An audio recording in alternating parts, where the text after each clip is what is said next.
अगर आपने अभी तक हमारे YouTube चैनल सब्सक्राइब नहीं किया है तो जल्द से जल्द सब्सक्राइब करें और नए नए डीजे सॉन्ग और वीडियो को सबसे पहले। बहुत गाँव जवार के मिल जाता है जिले रख रहे आज हम मरद वाले बड़ा इंग्लिश बोलता है भैया लेके वही पर भी गाना गाँव जी हो वो भौजी पूछा करी भैया से जो भी पांडे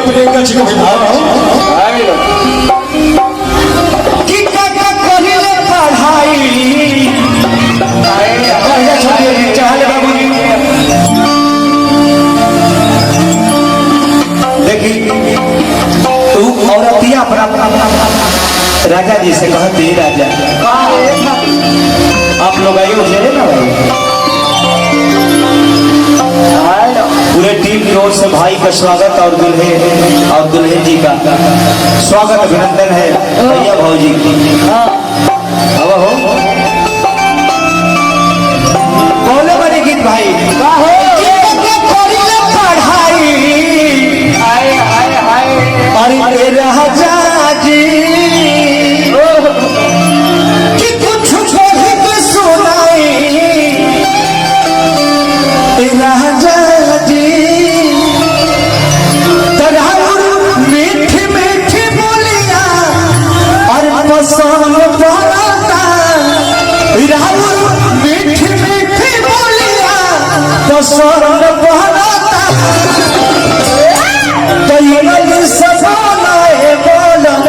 सुने के मन कर हाथ उठे भैया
भरा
तरसता, तू कम से कम एक बार तो इंग्लिश में बोल दो।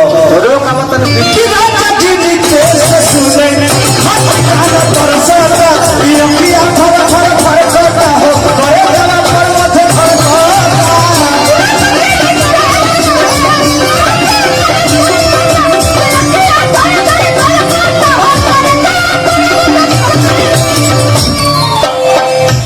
राजा जी कि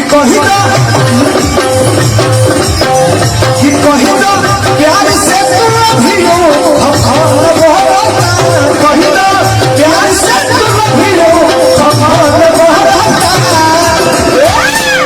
अगर कोनो औरत के मर्द अगर थोड़ा पढ़ल लिखल मिल जाए, चाहे कोनो मर्द के मेहरारू पढ़ल लिखल मिल जाए, तो देखी दोनों में प्यार का तना हो। अरे कि कही दो प्यार से तुम भी हो, कही दो प्यार से तुम भी हो,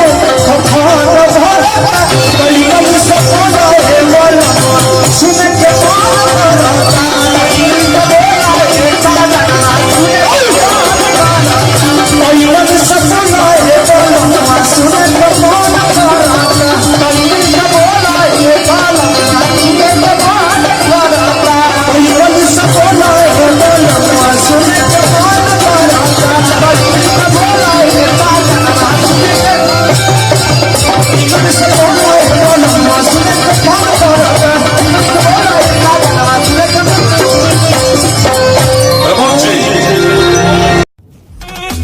अगर आपने अभी तक हमारे YouTube चैनल में सब्सक्राइब नहीं किया है तो जल्द से जल्द सब्सक्राइब करें और नए नए